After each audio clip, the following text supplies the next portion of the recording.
Hi everyone, and welcome to another episode of Toy Tuesday, My Marvel Legends. Today I wanted to show you my collection of heroes for hire. A little bit of a background on these two characters. In the late 70s and early 80s, Hollywood was buzzing around with quite a lot of TV series and sitcoms that were mostly about two buddies working together to solve something or to accomplish something.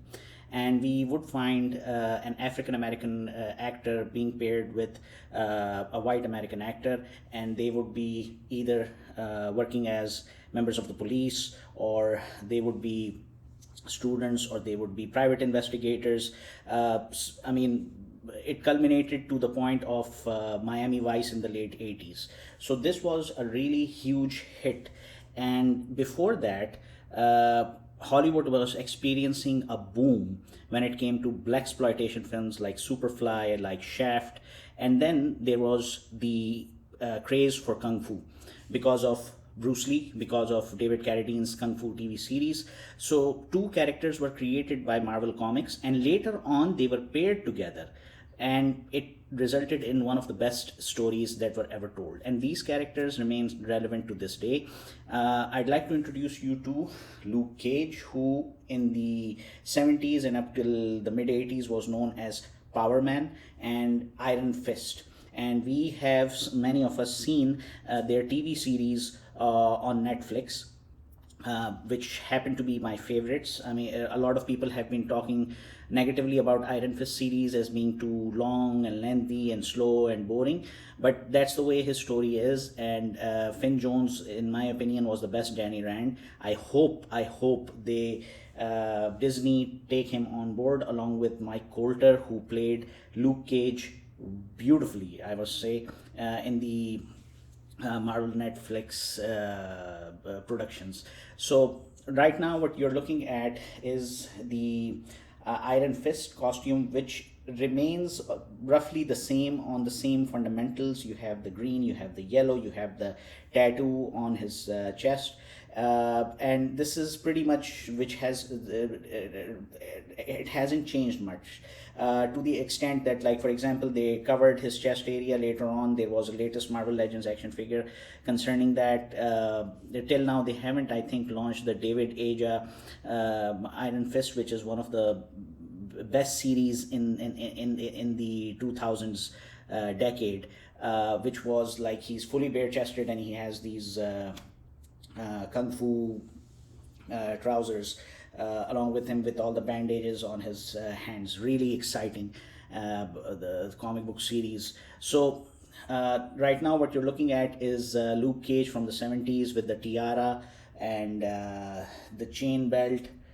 This is Luke Cage, aka Power Man. You see the yellow jacket, you see the belt, the shoes. This is a Toy Biz Luke Cage action figure, and it seems like straight out of the comic book Hero for a Hire, Luke Cage from the early 70s, which saw one of the best art from people like John Romita and George Tuska. And then I have is Iron Fist. Now, Iron Fist, as you can see, his accessory is here. You can see the flame that comes out from his fist. You can see his entire attire, if you will, the headband, the tattoo, everything. Both of these action figures, why are they my favorite action figures? One simple reason is that, as I always tell you, that Toy Biz, what they did was that they made action figures so detailed and articulated that it felt like these figures just came out of the comic book panel. And when I have them together, I'm reminded of a very good comic book series that was done for Power Man and Iron Fist by Mary Jo Duffy in the late 70s, which happens to be one of the best storylines ever written. And I think it continued till the early 80s until it was discontinued. But that's not all. What happens is that now in the Marvel Netflix series, we don't find Luke Cage wearing this 70s outfit. There is a mild reference to it, but he wasn't wearing this in its entirety. So now I'm going to be showing you another Marvel Legends action figure which was inspired by the Marvel Netflix series. So here it goes. Out goes 70s Luke Cage. In comes the Marvel Netflix Luke Cage. So you can see it here. Now what's so really good about it, that this Luke Cage is also comic book accurate. How do I say that?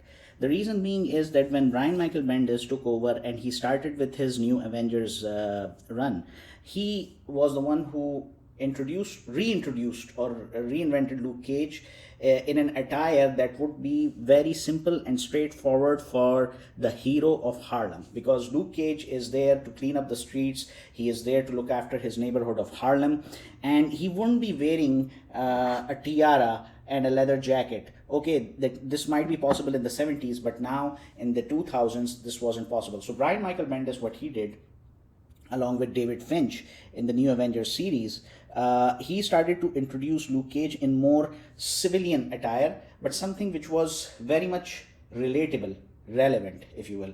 And this is possibly my only action figure of Marvel Legends which is related to either the cinematic universe or the TV series that were produced in collaboration with Netflix.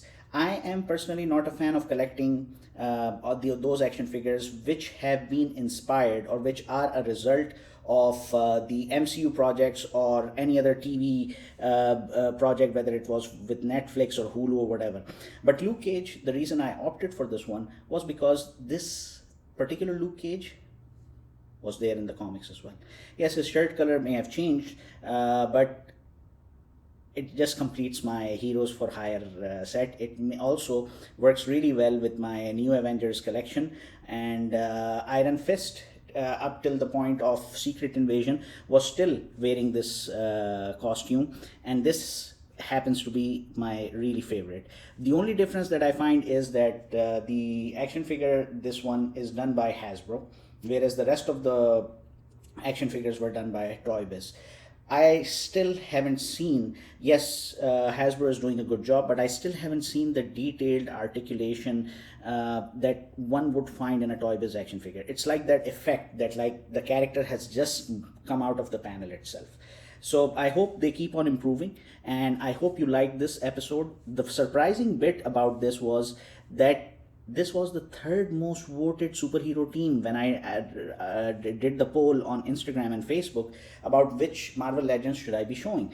So there you have it. I hope you like it. And next week, it's going to be about the original Defenders, the founding members of the Defenders. So I'll be sharing those with you as well. Thank you very much for watching. Subscribe to my YouTube channel. Like my Facebook page. Follow me on Instagram. Follow me on TikTok. And if you're into superhero gaming, do follow me on Twitch. Thank you.